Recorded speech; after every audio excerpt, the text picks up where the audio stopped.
Para isso, eu vou cumprimentar, já para conversar com a gente do outro lado da tela, o diretor de negociações coletivas do Sindicato dos Engenheiros do Rio de Janeiro, SENGE-RJ, Felipe Araújo.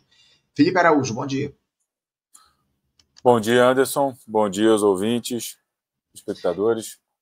Felipe, eu quero mais uma vez te agradecer aqui, você novamente conversando com a gente no nosso programa a respeito de um tema que a gente vem já discutindo há algum tempo aqui no Faixa Livre, viu, Felipe? Primeiro, a intenção que havia ali, quando surgiu a ideia de se estabelecer essa mudança, essa reformulação do setor elétrico, que foi finalizada, que foi definida a partir dessa assinatura, na última semana, de uma medida provisória por parte do presidente Lula, a malfadada MP 1300, que reformula o setor elétrico brasileiro, um evento que foi realizado lá no Palácio do Planalto com as presenças do ministro de Minas e Energia, o Alexandre Silveira, e também dos presidentes da Câmara e do Senado, Hugo Mota e Davi Alcolumbre, sob o argumento de reduzir o custo da energia para a população e para os pequenos empresários. Essa MP é organizada principalmente em 3 eixos. Primeiro, reformular e ampliar a tarifa social de energia elétrica no nosso país, com destaque para a proposta de gratuidade na conta de luz para famílias de baixa renda inscritas no CadÚnico e que consomem até 80 kW por mês. Essa medida deve beneficiar aproximadamente 60 milhões de brasileiros, pelos cálculos do governo. O segundo eixo propõe a abertura total do mercado de energia, permitindo que todos os consumidores, inclusive os residenciais, possam escolher livremente os seus fornecedores. Isso representaria o fim do atual modelo de contratação regulada pelas distribuidoras, substituído por contratos entre consumidores e agentes comercializadores. E o eixo 3, Felipe, dessa MP trata de medidas de redução ou de restribuição de encargos setoriais, com medidas aí como a equalização do pagamento da Conta de Desenvolvimento Energético, a CDE, para geração distribuída, a distribuição equitativa da CDE conforme o consumo e a redefinição do conceito de autoprodutor, que hoje assegura acesso a diversos benefícios fiscais e tarifários, entre outras alterações estruturais relevantes que afetam diretamente o valor e a lógica dos ativos do setor. Felipe, os eletricitários têm feito uma série de críticas muito contundentes da SMPP. A Associação dos Empregados da Eletrobras, a AEL, inclusive, cita uma ameaça ao setor elétrico brasileiro, mas eu queria saber de você, queria que você falasse um pouco sobre as suas impressões a respeito dessa medida provisória que reformula o setor elétrico e os riscos potenciais que ela produz, por favor. Bom, Anderson, obrigado pela introdução ao tema. O setor elétrico é sempre um tema muito árido, né, para a população, de forma geral. E a gente já tem tanta coisa complexa para lidar na nossa vida, no dia a dia, a gente vai ter muito mais coisa para nos colocar, na verdade, em risco, né, porque é uma grande complexidade que está se propondo aí a adicionar no dia a dia do trabalhador e da trabalhadora comum. E as chances é que o maior risco é que as pessoas venham se enrolar em relação a isso. Mas o primeiro ponto que eu queria colocar é o seguinte: é estarrecedor ver a proposta.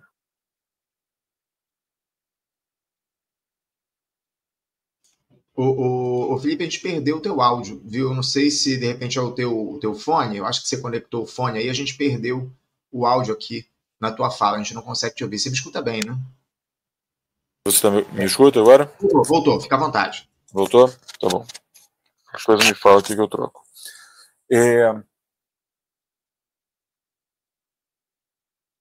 Mais uma vez, viu, Felipe? Mais uma vez a gente teve a interrupção aqui da tua fala. Eu acho que é o fone. Se de repente você tirar o fone do celular, eu acho que a gente consegue fazer aqui, porque muitas vezes isso acontece, né? O fone acaba atrapalhando um pouco a fala. Você me escuta, né? Agora, parece, agora eu vou abrir. O teu áudio ele tá fechado. Você fechou o áudio, ele diz aqui que você fechou. Só abrir aí o áudio. Ah, tá, é porque eu desconectei o... Agora foi? O fone. Isso, fica à vontade. Não é qualidade não, né? Tá bom. Não, tá ótimo, dá para te ouvir bem. Foi a bateria mesmo do lapela. Então, Continuando aqui, acho que agora não vai dar mais problema, porque é direto do microfone interno do computador. Em relação à questão da reforma, estarrecedor ver a proposta de uma reformulação do setor estratégico e complexo como o setor elétrico por medida provisória. Esse é o ponto 1. Isso é, assim, conceitualmente, a proposta de quem não entende absolutamente nada do setor elétrico, assinando o negócio, e um vendedor muito esperto, que eu costumo dizer que não é ministro de Minas e Energia, nosso ministro de manobras entreguistas, nosso MME, né? Porque o que se propõe é um absurdo completo, porque não é nem reforma de setor. Muda uma série de questões do setor, e aí se coloca como reforma, porque muda significativamente várias coisas dentro do setor elétrico, só que não dá para chamar conceitualmente de reforma porque não tem início, meio e fim. São várias mudanças jogadas, parte ainda vai ter que ser regulada para frente, e com uma insegurança jurídica, normativa imensa, interrompendo algumas questões e outras deixando um vazio normativo. E não se tem uma intenção, um propósito, uma intenção. É um novo retalho na colcha de retalhos normativos, legislativos do setor elétrico, que vem ocorrendo desde a abertura do setor feita pelo Fernando Henrique Cardoso. O que acontece na década de 90 é um setor que era centralizado e normatizado, centralizado pelo controle do Estado. E por quê? Porque ele foi concebido desta forma, né? O setor elétrico brasileiro ele tem, por concepção,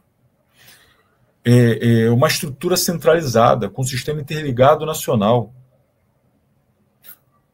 que funciona melhor em termos energéticos e, consequentemente, em termos econômicos, de forma mais sinérgica, se ele for controlado centralizadamente pelo Estado.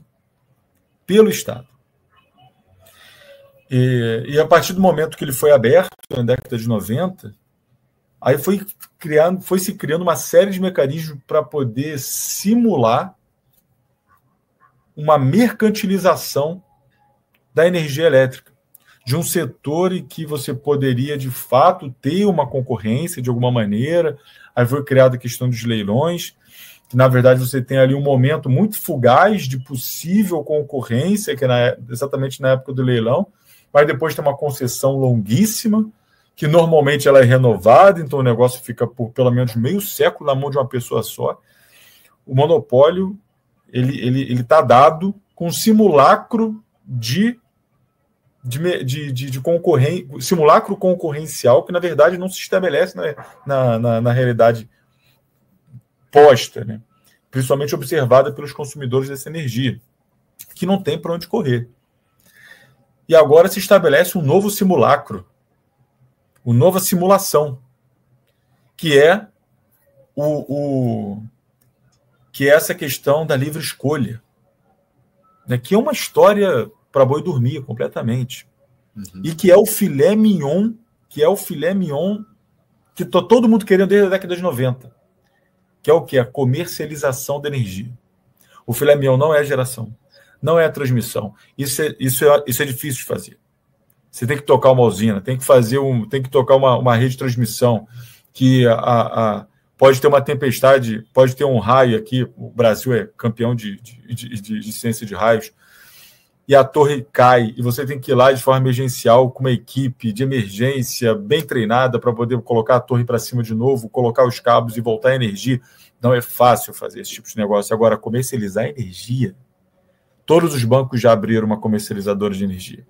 Todos os bancos já abriram uma comercializadora de energia. É a financiarização, o grau máximo de financiarização do mercado, e é um dos eixos que você acabou de falar, que é a abertura total e fortalecimento, portanto, do mal chamado mercado livre, que de livre não tem nada. Infelizmente, é um quadro muito grave que você detalha aqui para a gente, viu, Felipe? A gente tem feito diálogos aqui com representantes do setor elétrico que fazem justamente esses alertas que você traz aqui para a gente. Agora, o Felipe, essa MP, ela propõe algo em termos de democratização ao acesso à energia? Outra, em que medida essa medida provisória combate ou perpetua modelos de subsídios cruzados que transfere o custo da energia para os consumidores residenciais enquanto beneficia grandes empresas aí, agronegócio, indústrias eletrointensivas, enfim. Há um diálogo a respeito da democratização da energia no país a partir dessa MP? O que se coloca como uma possível democratização de energia, na verdade, é a sedução política da proposta. Por isso que eu digo, o ministro de manobras entreguistas é um bom vendedor, né, para o governo, principalmente nesse momento de questão de luta por popularidade, etc., você ter uma redução tarifária, uma isenção tarifária para as camadas mais vulneráveis, como você colocou aqui, das regras, tem que estar no CAD único, tem que ter uma certa quantidade de consumo energético, que não é grande, é baixo, principalmente se você for considerar algumas regiões do país, por exemplo, que são regiões que passam por grande período do ano com uma temperatura muito baixa. Se você está no interior se você mora por Minas Gerais, por exemplo, você vai passar uma boa parte do tempo, você vai ter que tomar banho com o chuveiro elétrico. Então, assim, e vai passar, muito provavelmente, desse valor. Se você está numa região com muito calor, você vai ter que usar o ar-condicionado, ventilador, etc., e você muito provavelmente vai passar esse valor. De 80 kW até 120, você tem uma isenção parcial, que é da CDE, né? Não é isenção total, mas é uma isenção parcial para dar um pouco mais de modicidade. Agora, isso garante o acesso à energia necessariamente? Entendo que não, porque acesso à energia é acesso e com energia de qualidade também. Então, a partir do momento que você garante essa isenção, você aumenta a possibilidade das camadas mais vulneráveis de consumir energia até aquele limite, que vai estar no alvo de todos esses grandes consumidores o tempo todo para poder ser eliminado, assim como estão sendo eliminados alguns, e programada a eliminação de vários subsídios lá dentro da CDE. E você garante e você joga esse valor para as camadas superiores, que, na verdade, quem é que vai pagar isso? Não vão ser os grandes consumidores. Vai cair em cima da classe média. Uhum. Os grandes consumidores, como vai para o Mercado Livre, o que acontece? Você é livre para poder fazer a sua negociação da sua própria energia com a comercializadora de energia que estiver batendo na sua porta, que a gente vai ser assediado por várias. Né? A gente vai ter que precisar procurar nenhuma. Quem é grande consumidor tem um grande poder de barganha, tem uma equipe que vai fazer essa negociação, já faz essa negociação há um bom tempo e vai conseguir tarifas bem baixas. Quem que vai ficar na mão dos gaviões do mercado, das raposas do mercado? Quem está agora pagando no mercado regulado, chegando a conta de luz e pagando lá para a sua distribuidora de energia, e agora vão ter 5 possibilidades de fechar acordos e por tempo determinado, e com riscos embutidos e várias condicionantes com letras pequenas. Né? Então, isso vai ser jogado para a classe média, apesar de ter essa questão nas classes mais baixas. Eu acredito que não vá de forma efetiva configurar um real acesso, né, à energia. Não é isso. O Felipe, eu queria tratar contigo aqui de outras duas questões importantes. Você citou aqui que essa medida, essa reformulação, ela não poderia ser proposta através de uma medida provisória, né? Já que não houve ali um amplo diálogo com a sociedade.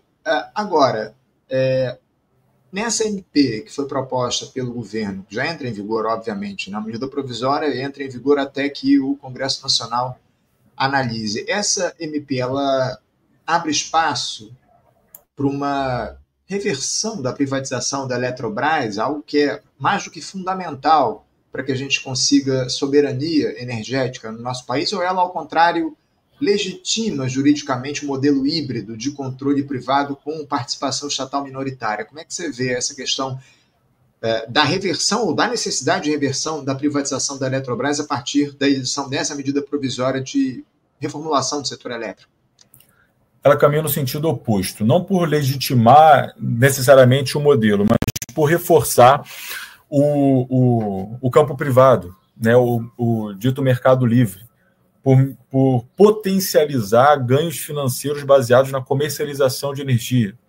Na Eletrobras, o mercado todo, a própria Eletrobras, se já não se deu conta, vai se dar conta muito em breve, e a gente fez essa denúncia no Coletivo Nacional dos Eletricitários na época da luta contra a privatização e ao longo da luta pela reestatização, que ainda estamos nela, de que a Eletrobras, enquanto um player comercializador de energia, é um price maker, um fazedor de preço, porque ela tem muita energia para colocar dentro do mercado. Então, uma parcela significativa dessa energia para colocar no mercado, e ela vai acabar tendo uma influência muito grande na confecção, entre aspas, desse preço, desse mercado maldito livre. Então, em termos da reversão da privatização, da reestatização ou da retomada do controle, os donos privados agora os controladores privados, blocos controladores privados da Eletrobras, eles só vão ganhar mais força, porque vai aumentar a quantidade de instrumentos, de mecanismos e de retorno à lógica deles.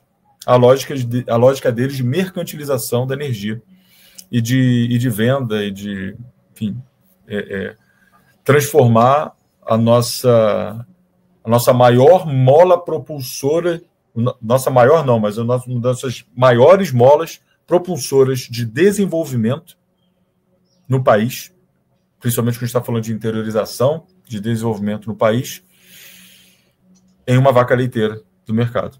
Porque é isso agora, né? De mola propulsora para vaca leiteira do mercado. Sem dúvida, cada vez mais mercado tendo influência no Estado brasileiro. Lamentavelmente é o que a gente tem visto a partir das diferentes gestões, e isso se repete também no setor elétrico. O Felipe, a gente está... É possível dizer que a gente está diante de uma disputa real de rumos no setor elétrico dentro do próprio governo, ou a SMP consolida uma posição tecnocrática, digamos assim, mais aliada e mais alinhada aos interesses do capital energético, do capital hegemônico no país? Olhando assim, infelizmente, a gente não está vendo único no setor energético. O único lugar que a gente vê algum tipo de disputa, porque também tem para um lado e tem para o outro, é dentro da própria Petrobras, né, que é uma outra empresa de energia, com outro tipo de fonte, né, energética, mas que faz uma outra lógica de energia, construção de energia. Para a parte da energia elétrica, né, da distribuição, integração nacional a partir da energia elétrica, a gente infelizmente, é aquela história do ganhamos e não levamos, né? Porque desde o início do governo, salvo campanha eleitoral e grupo de transição, depois disso, o relatório do grupo de transição ele foi completamente ignorado, pelo menos para o nosso setor e para a nossa luta, foi completamente ignorado. O grupo de transição fez um relatório absolutamente propositivo e positivo para a soberania energética elétrica brasileira. E o que a gente viu em seguida foi só ladeira abaixo, infelizmente, e essa medida provisória vem mostrando, na verdade, que o governo está no caminho de sedição completa, total e completa para o mercado. Total e completa para o mercado. A última chance que a gente tinha de forma efetiva para conseguir retomar o controle da Eletrobras, não a reestatização, não era nem isso, tá? era só um controle mais efetivo da empresa, era a ação direta de constitucionalidade, que foi promovida inicialmente pelo Coletivo Nacional dos Eletricitários. A AGU acolheu, aperfeiçoou, adequou e propôs, de fato. O presidente Lula assinou a ação direta de constitucionalidade, que é uma coisa completamente incomum. E agora, os agentes internos do próprio governo, do seu ministério, colocou uma crença de futuro, de que seria uma causa perdida, e entraram no caminho completamente absurdo de fazer o acordo que foi feito, etc., por 3 cadeiras no Conselho de Administração, e continuou com 10% só de poder de voto na Assembleia de Acionistas. Nós estamos ainda na luta, conseguimos ganhar agora, o sindicato Sintergia conseguiu ganhar no processo contra a Eletrobras da permanência do conselheiro de administração eleito pelos trabalhadores. A gente vai caminhar o quanto mais rápido para fazer a eleição desse trabalhador lá, para colocar mais um nome nosso lá, ou pelo menos um nome nosso lá em cima, né? Então, das 10 cadeiras do Conselho de Administração, hoje são 3 que o governo ocupa, e uma delas vai ser ocupada uma quarta cadeira vai ser ocupada por um trabalhador, é isso? Ainda é uma incógnita se vai ser uma quarta cadeira ou se seria uma 11ª cadeira. O que seria trágico se não fosse cômico, se não fosse trágico, porque o governo que acabou de fazer um acordo sobre a Constituição brasileira, que é uma coisa completamente absurda, você pode agora fazer acordos sobre a Constituição brasileira, a Constituição está para jogo, oficialmente pelo STF, pelo governo, vai perder o poder de voto, né, dos 3, porque vai ser diluído por mais uma cadeira, enfim. A ver. Só para detalhar aqui para os nossos espectadores, dentro desse acordo que o Felipe citou aqui, da Advocacia Geral da União, lá nesse processo do Supremo Tribunal Federal a respeito da representação da União no Conselho de Administração da Eletrobras, o acordo construído no seguinte sentido: das 9 cadeiras no Conselho de Administração foram aumentadas para 10 cadeiras, e o Estado brasileiro, o governo, teria direito a indicar 3 conselheiros de administração, e um conselho fiscal, o governo também tem uma cadeira lá, a partir desse acordo que foi construído. A gente detalhou muito isso aqui no nosso programa, discutiu isso aqui naquela época. Enfim, mais uma rendição do governo Lula em relação à necessidade de se ter um controle mais amplo do setor elétrico aqui no nosso país, especialmente da Eletrobras, principal empresa do nosso continente. Para a gente fechar aqui, o Felipe, como é que o campo socialista e os movimentos populares podem pressionar de alguma forma, diante de todos esses retrocessos que você detalhou aqui para a gente, dessa MP 1300, como é que pode haver uma pressão, um instrumento de radicalização democrática no setor elétrico, em vez dessa captura pelo lobby empresarial? Enfim, como é que os setores populares podem agir? Vocês, dos eletricitários, estão se movimentando nesse sentido para se opor a essa medida provisória? Enfim, já há alguma articulação nesse sentido? Então, o único caminho é a mobilização e fazer isso aqui, divulgação do absurdo que está acontecendo. E a gente vai enfrentando aquela dificuldade de sempre, né? A questão, como comecei aqui falando, o setor elétrico é um setor árido porque ele é complexo tecnicamente, ele é complexo politicamente, ele é complexo socialmente. Então, cada coisa que você muda tem uma série de consequências nessas 3 esferas, sempre. Ele sempre tem um motivador nas 3 esferas e sempre tem consequência nessas 3 esferas.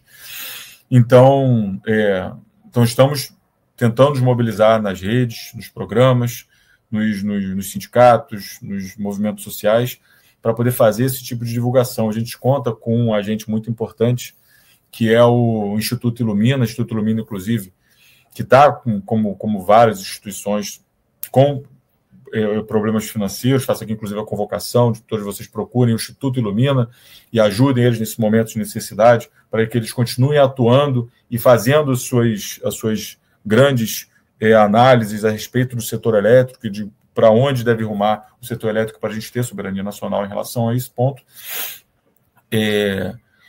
E buscando esse engajamento e fazendo, por meio desse engajamento, pressão política nos deputados.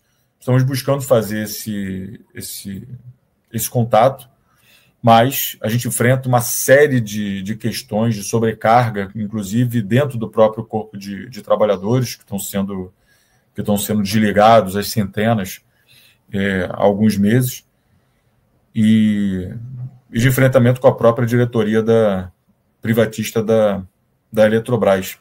A gente tínhamos marcado, por exemplo, hoje, vários dirigentes vieram do Brasil inteiro para o Rio de Janeiro por conta de uma reunião com o presidente e por conta dessa ação jurídica que nada tem a ver com as questões pautadas na reunião, que diz respeito à questão laboral dos trabalhadores e das trabalhadoras, que estão no limite, inclusive ocorrendo uma série de questões graves em termos de segurança e saúde do trabalho, simplesmente cancelou a reunião. Né? Então, assim, estamos sofrendo esse tipo de questão e, no meio disso tudo, tentando organizar e tentando conscientizar a classe trabalhadora a respeito disso. Então, faço uma conclamo também, fazer como Faixa Livre fez aqui, abrir o espaço para a gente poder, tendo espaço, a gente vai falar. O Farol Brasil também abriu espaço para a professora Clarice Ferraz, do Ilumina, também fez uma boa exposição em 2 programas a respeito disso. Então, mais um espaço difícil. Ela já esteve aqui, inclusive, com a gente, tratando dessa MP antes da exposição dela, da assinatura. A gente já conversou com a professora Clarice aqui. Ela é ótima. Agora, nos locais mais governistas, né, a gente tem que falar só que vai dar isenção. Né, que é uma coisa que é o lado positivo do negócio, não tem como negar, tudo tem seu lado positivo, tem seu lado negativo, toda sombra tem sua luz. Agora, é uma questão estrutural, né? Essa conta vai chegar, infelizmente, também para os mais pobres.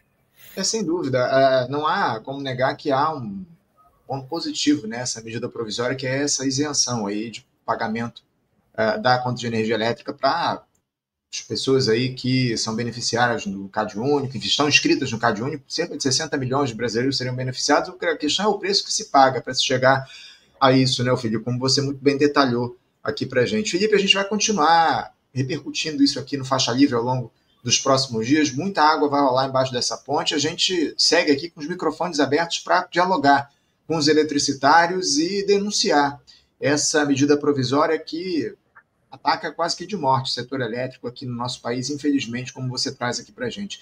Obrigado, viu, Felipe, pela tua participação. Uma boa mobilização para vocês aqui. Sempre que tiver novidades, entre em contato que a gente volta a conversar contigo e com os representantes do setor elétrico aqui no nosso programa. Perfeito, Anderson. Muito obrigado pelo convite. Um abraço a todos e a todos que estão nos escutando, nos acompanhando. É sempre uma honra estar aqui nessa trincheira histórica de luta. Seguimos na luta. Grande abraço, Felipe. Até a próxima. Um abraço. Conversamos aqui com Felipe Araújo. Felipe Araújo, que é diretor de negociações coletivas do Sindicato dos Engenheiros do Rio de Janeiro, SENJA-RJ.